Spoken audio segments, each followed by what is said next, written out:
नमस्कार, मी STC म्हणून मी काम करते आणि कापसे सरांच्या टीममध्ये मी काम करते.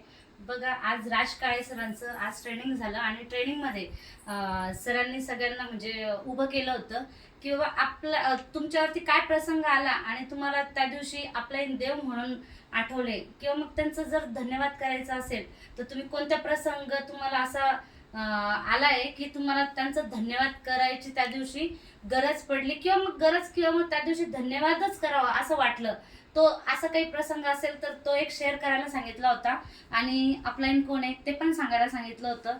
बघा, मी सोमनाथ कापसे सरांचं मी धन्यवाद करते पहिल्यांदा तर, कारण की बघा, भोकरदनला जात असताना ज्यावेळेस आमचा ॲक्सिडेंट झाला आणि ॲक्सिडेंट झाला आमच्यापर्यंत एकही नातेवाईक पोहोचू शकलं नाही, पण आमचे अपलाईन सोमनाथ कापसे सर फक्त 10 मिनिटाच्या आत आमच्यापर्यंत होते आणि त्या दिवशी जर ते नसते तर आज मी ही दुनिया पण बघितली नसती.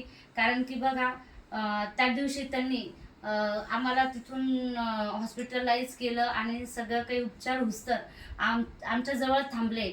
बघा, आज नातेवाईक पण एवढं करू शकत नाही, पण ह्या माय लाईफस्टाईलमध्ये आल्यानंतर हे लक्षात आलं की अपलाईन म्हणजे काय असतं. कारण की टीममधलं पण कोणी नव्हतं, पण अपलाईन माझ्यासोबत होते आणि त्या दिवशी मला हे कळालं की अपलाईन काय असतं.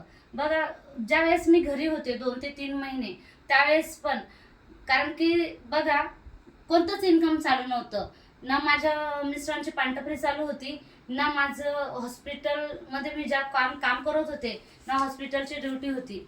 म्हणजे ₹1ही येण्याचं म्हणजे आमच्यापर्यंत काहीच आवक नव्हतं की आमच्या घराला काहीतरी हातभार लागल, हे काही कुठूनच काही शक्य नव्हतं. पण आमचे CTC गोल्ड सोमनाथ कापसे सरांनी माझ्या टीमवरती फोकस केलं आणि केलं आणि मला दर महिन्याला 30 ते 35 हजार रुपये महिना आमच्या घरापर्यंत येऊ शकला. आणि त्या दिवशी मला कळालं की आपल्याची ताकद काय असते. आणि मी तर धन्यवाद करेन की सोमनाथ कापसे सरांचं, की त्यांच्यासारखे अपलाईन मला लाभले. आणि इथंच थांबेन. जय हिंद, जय